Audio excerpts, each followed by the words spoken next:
Јас повеќе саботи, веќе 2 месеца се воздржував да не зборувам ништо на актуелниве теми. И денес, значи јас кога би сакал да споделам се што во изминативе седмици го сметам за битна новост, ќе ми треба повише време од една проповед. Затоа пак ќе се воздржам и нема да споменувам се. Значи, продолжуваат, не сакам ни ова да го споменам, но ајде, продолжуваат мнозина и млади и стари да умираат од отровните вакцини. Ја верувам сте слушнале најновата вест од болничарката во Словенија, да не ја повторувам.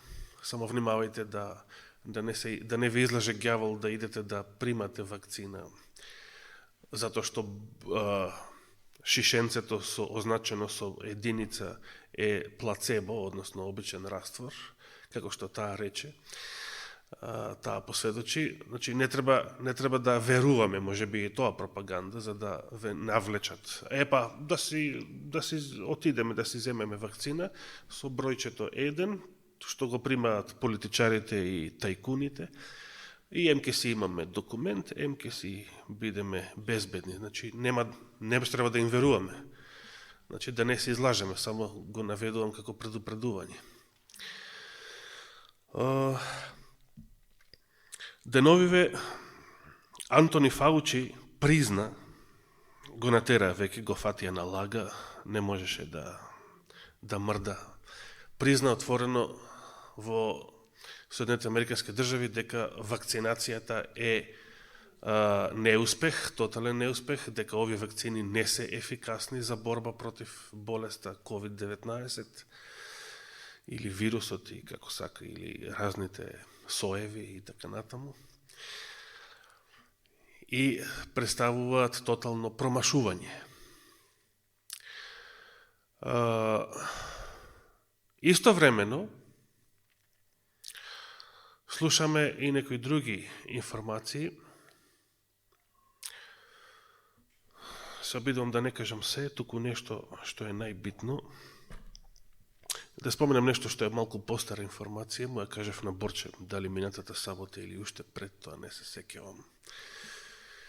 Италија одлучила да го промени начинот или протоколот или методот, дефиницијата, практично, на утврдување на број на починати лица од COVID-19.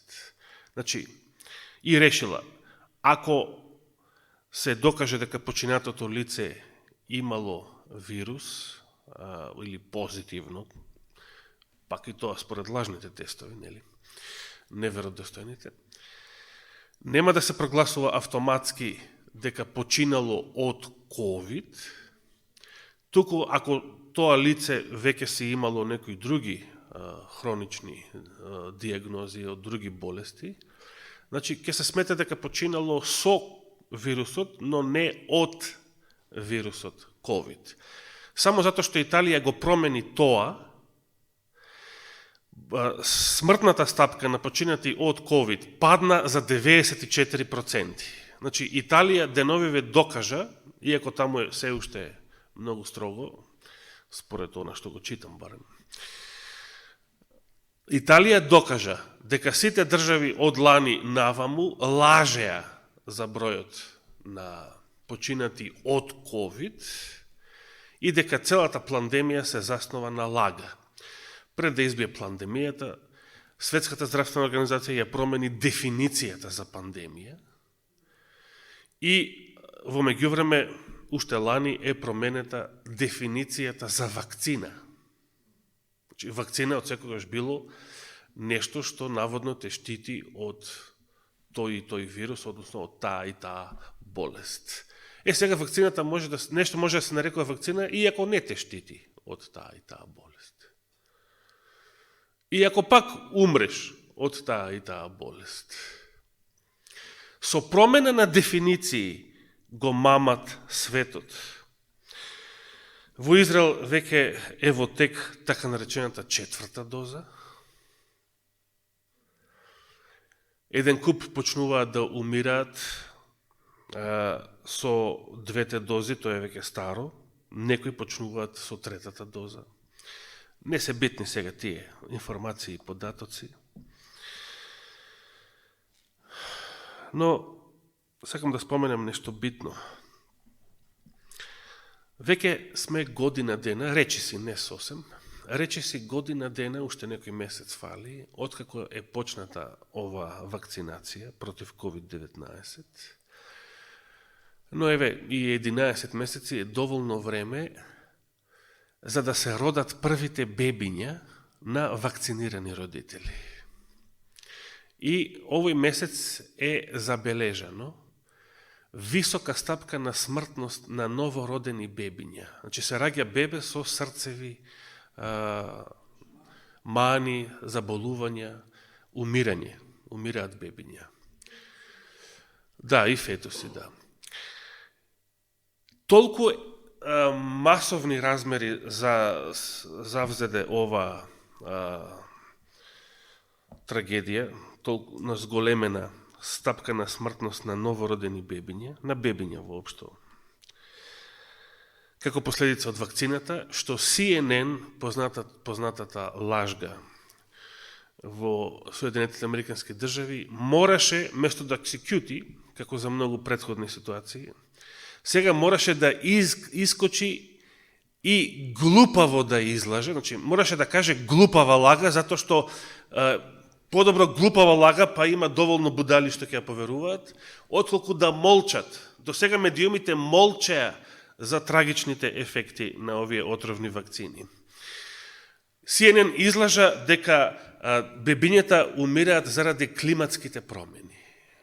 Значи тоа е, што знам, не знам дали постои толку глупав човек во овој свет, може би овдека постои, некаде во владата. Дали постои толку глупав човек што ова искрено ќе го поверува? Значи дека заради климатските промени дури во ноември 21 година почнале да умираат бебиња со срцеви мани и заболувања. Страшно нешто. Значи повеќе не е безбедно да молчат режимските медиуми за овој голем геноцид што се случува веќе година дена, туку мора да истапат, толку е очигледно, значи мора да истапат и да излажат. И сите факти собрани до сега, што некои јавни личности и отворено го проговорија, укажуваат на следново. Само јас ќе го повторам од тука уште еднаш. Според сите досегашни искуства, која е разликата помеѓу вакцинирани и невакцинирани граѓани од COVID-19? Значи, дали вакцинираните граѓани исто така може да се заразат од COVID-19? Според официјалните ставови, да. Значи, сите тоа го признаваат, тоа никој не го спори веќе. Дали вакцинираните граѓани можат да се разболат и да умрат од COVID-19? Да, како и невакцинирани граѓани. Во тоа се исто. Дали може вакцинираните граѓани да го пренесуваат вирусот на други и да заразуваат други, како и невакцинирани граѓани? Да. Тогаш кој е, според фактите, според праксата, според искуството, која е единствената разлика помеѓу вакцинирани и невакцинирани граѓани?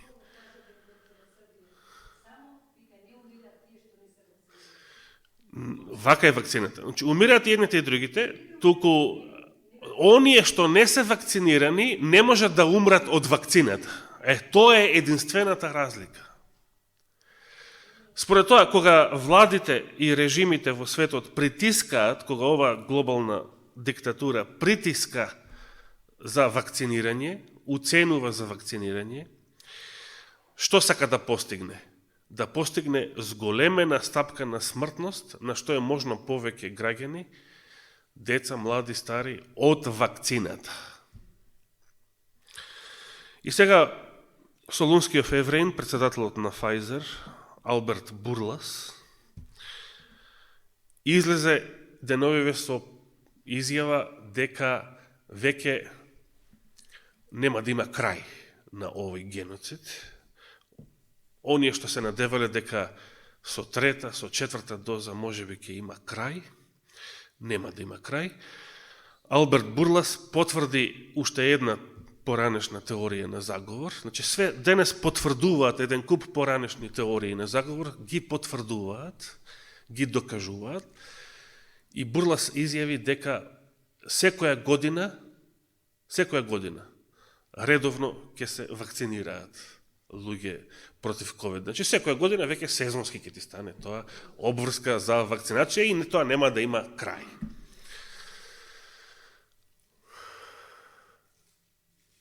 А истовремено, и тоа се кажува, се разбира се кажува само од независни извори на информирање, дека ниту Бурлас самиот, председателот на Pfizer, ниту еден вработен на Pfizer до ден денес се нема вакцинирано.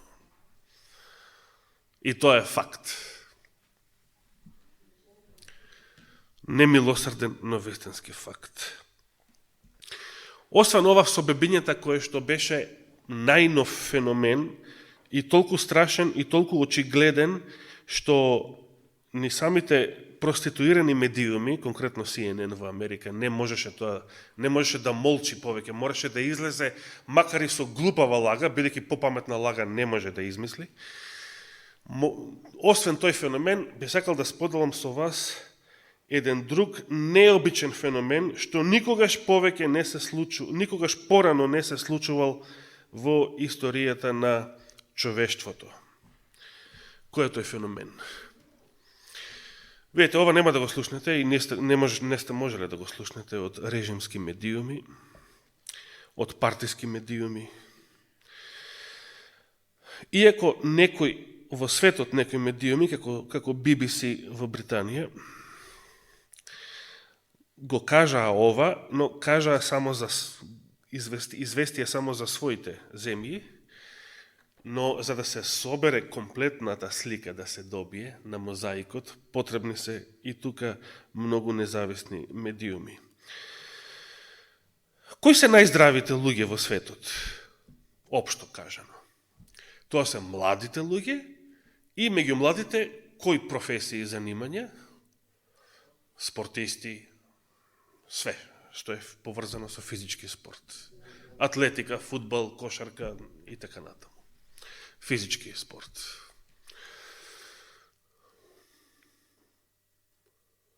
Тие се најздравите луѓе во светот и од секојаш било така. Во изминативе година дена е неверојатно забележена висока стапка на смртност на млади спортисти во целиот свет. Најчесто срцев удар. Ја би сакал да споделам некои информации само за спортисти. Серхио Агуеро, напагач на Барселона, за време на тренингот добива ненадејно болка во градите, однесен е во болница за срцеви испитувања. Дембеле, 29 годишен, напагач на Атлетико Мадрид, колабирал за време на тренингот. Што е ово? 29 годишен Благојч колабира за време на тренингот, со итна медицинска помош однесен во болница. Алекс Аполинарио, 24 годишен, бразилски фудбалер, умрел откако се срушил на теренот за време на надпреварот. Британски тенисер Джек Дрейпер, 19 годишен, се срушил, колабирал на земја за време на тенискиот надпревар на Miami Open оваа година. Малку постар, но сепак во категоријата на млади, значи би го примиле во влајот денес. Мирко Кидо, 36 годишен, мислам 37 години е границата, Како што бев известен. Саша е на граница, водачот на младите, да. Освојувач на златна медалја на Олимписките игри умрел од срцев удар за време на надпреварот. Джузепе Перино, 29 годишен поранешен фудбалер на Парма, умрел на некој пријателски надпревар откако се срушил на теренот. Уште еден генерација на Благојче. Еден фудбалски судија од Гана, ај ово е судија, ај постар, ај да го скокнем. Меѓуто и судиите не се стари луѓе. Најстарите се 40 годишњаци, така да речем. Да. Да. Сепак треба да трча и тој. И уште еден судија, Берт Смит, колабирал на теренот заради крвни тромбови, значи згручувања за време на надпревар. Се спомнуваат двајца играчи на крикет. Еден играч во Америка, Джош Дауни, 24 годишен. Умрел после срцев удар за време на тренинг. Значи не е ни надпревар, туку за време на тренинг.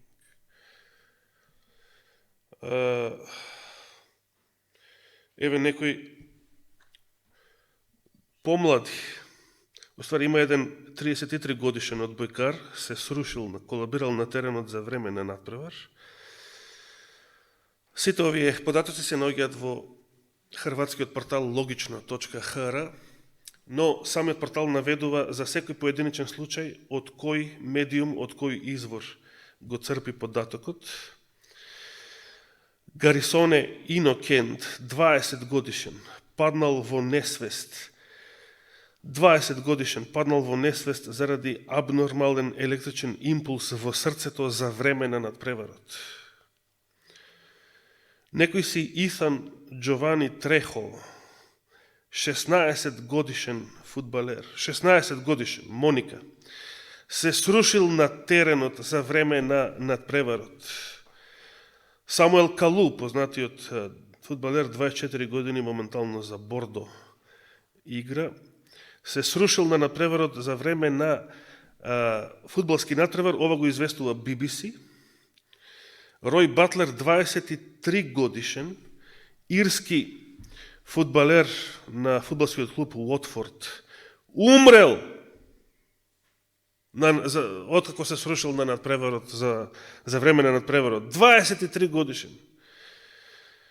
Дилан Рич, 19 годишен, за време на надпревар доживеал ненадеен застој на срцето и умрел.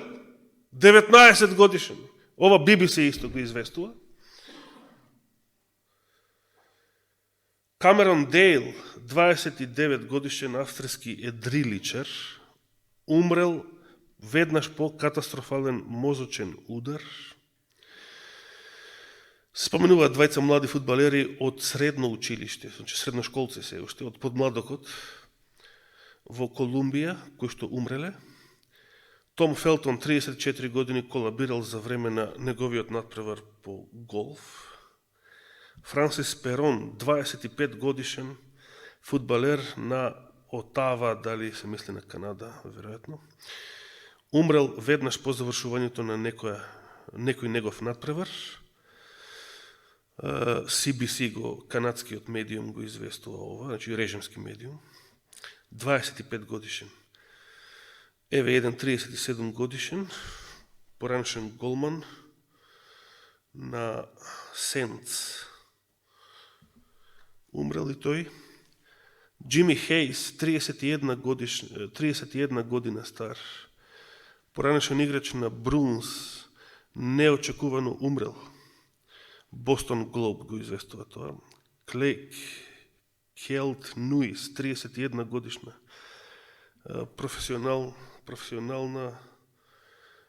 професионален лизгач, не знам на кој спорт конкретно се мисли, умрел во болница со воспаление на срцето.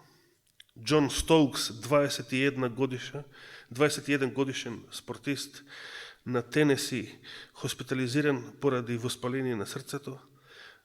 Джейк Елингер, 20 годишен, пронајден мртов, непозната причина. Джереми Харди, 34 годишен, тениски професионалец, не може повеќе да тренира и не може да игра после примената вакцина.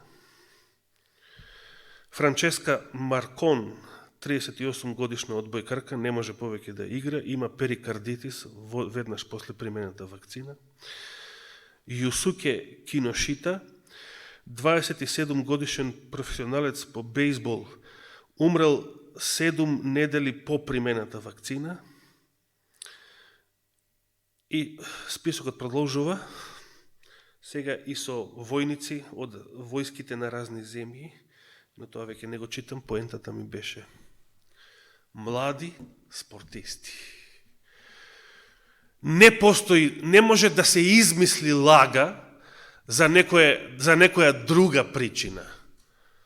Зошто различни млади спортисти, некои и под 20 години, повеќето 20 годишњаци, некои и 30 годишњаци, одненадеж толку многу случаи на починати млади спортисти широм светот. Не може да се измисли глупава лага, не може да се измисли некоја друга причина, се знае дека умреле од отровните вакцини. Ова е злосторство против човештвото. И единствената причина зашто сега ги споменувам овие факти е за да прочитаме едно библиско пророштво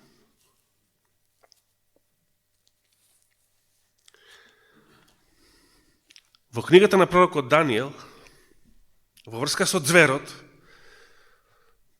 Антихристот, 8 глава, 25 стих вели: заради лукавоста негова ќе напредува и сплеткарството во раката негова. Во срцето ќе се возгордее и во мирно време ќе погуби мнозина. Ова е моментот. 8 глава Даниел, 25 стих. Некои преводи не го споменуваат ова мирно време, току поинаку го преведуваат, например, без повод ќе погуби мнозина.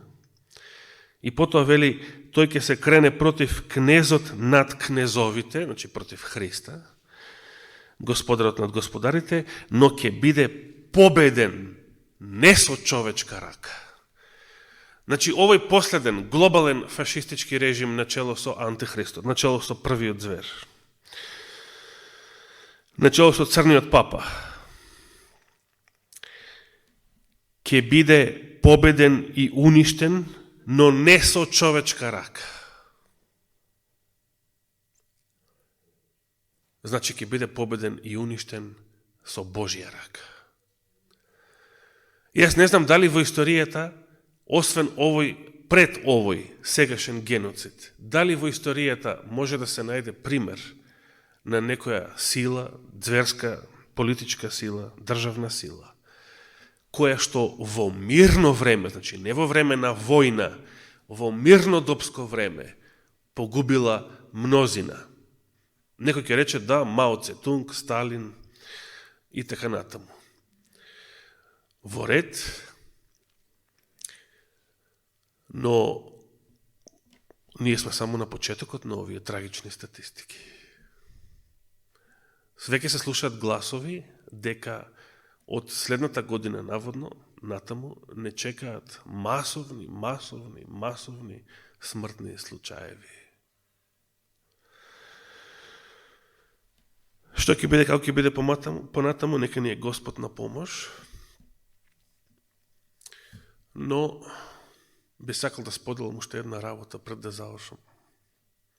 Ако се сеќавате порано годинава, дали беше на почеток на летото или уште во мај месец, не се сеќавам, споменав како информација еден случај на така наречен свиркач, како што сега ги викаат. Мислам од минатата деценија, од Едвард Сноуден наваму, така ги викаат.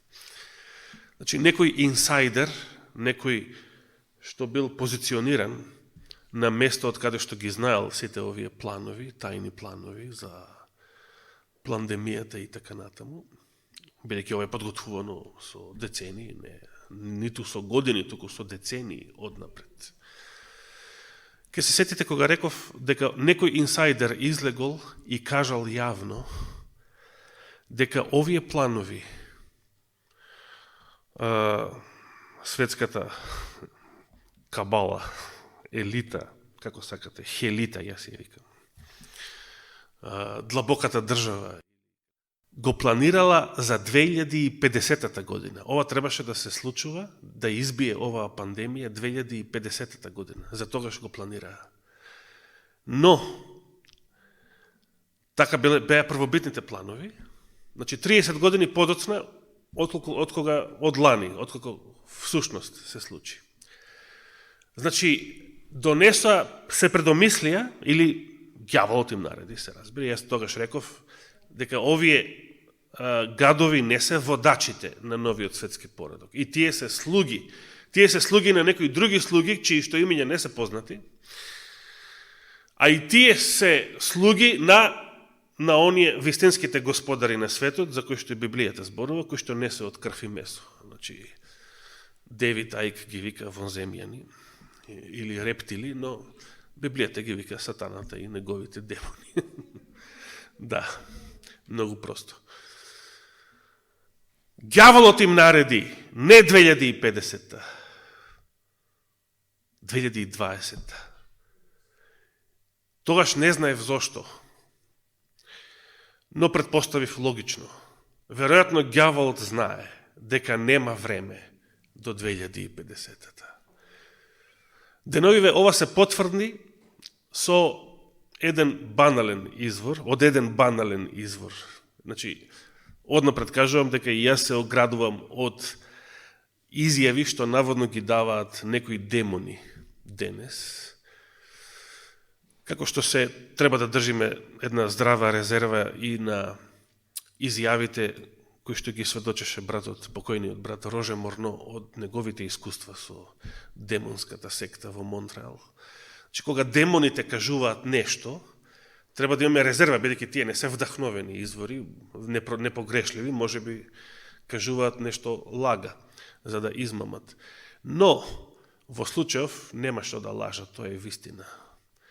Наводно, прво ќе кажам дека читав, овие работи не сакав да ги споменам од катедра, иако сум ги читал уште лани.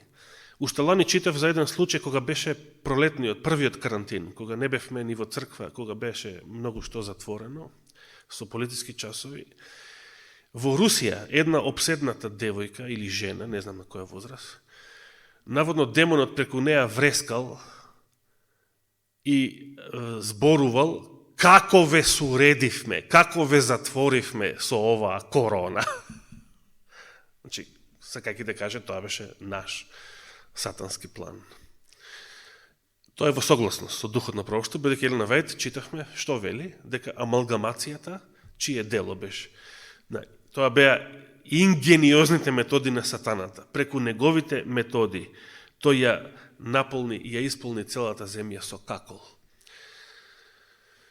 Овие денови наводно од некој исто така обседнат човек со демон, демонот проговорил, од Русија се овие информации. Демонот наводно признал, кажал дека многу скоро Господ, не го спомна Господ, рече тој, не сакаат ни Господ да кажат. Се плашат од тоа име. Многу скоро ќе ни ја ограничи силата. Имаме малку време. И затоа се брзаме. Затоа се брзаат, затоа се во паника и нивните слуги, државите, владите, сакаат, се брзаат по секоја цена.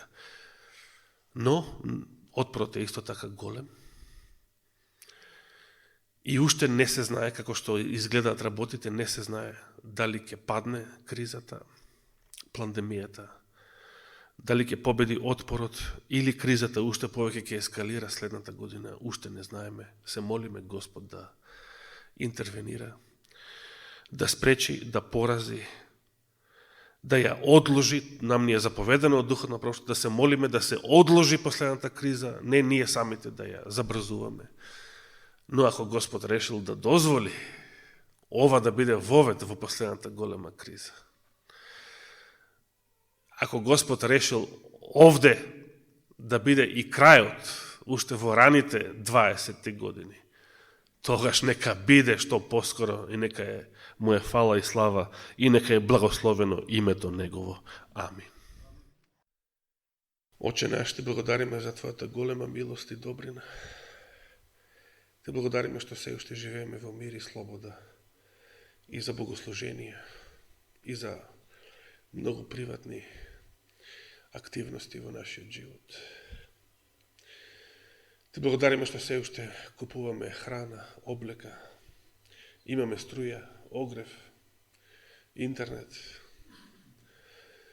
Ти благодариме бидејќи знаеме дека сето тоа го должиме на Тебе, бидејќи Ти ги задржуваш ветриштата кои што сакаат да го уништат човештвото. И живееме, и веќе втора година живееме на почетокот на една голема криза, која што многу изгледа дека ќе биде последната. Но те молиме, бидејќи е наша должност, бидејќи Ти ни заповедаш. Те молиме, Господи, порази ги овие планови, нека пропадне оваа криза, нека се врати и така наречената нормала, иако ништо во светот не беше нормално, откако сгрешија нашите прародители. Должни сме да се молиме и да се бориме против оваа криза. Ти благодариме што тукашнава влада се уште не ги донесе најавуваните дискриминаторски, фашистички мерки. Може би следната седмица ќе видиме. Те молиме никогаш да не ги донесе. Нека биде волјата Твоја, Господи, се предаваме во Твоите раце, обрежи ги нашите срца и води не и чувај не по Твојот пат. Ова те молиме и Ти благодариме во Христово име. Амин.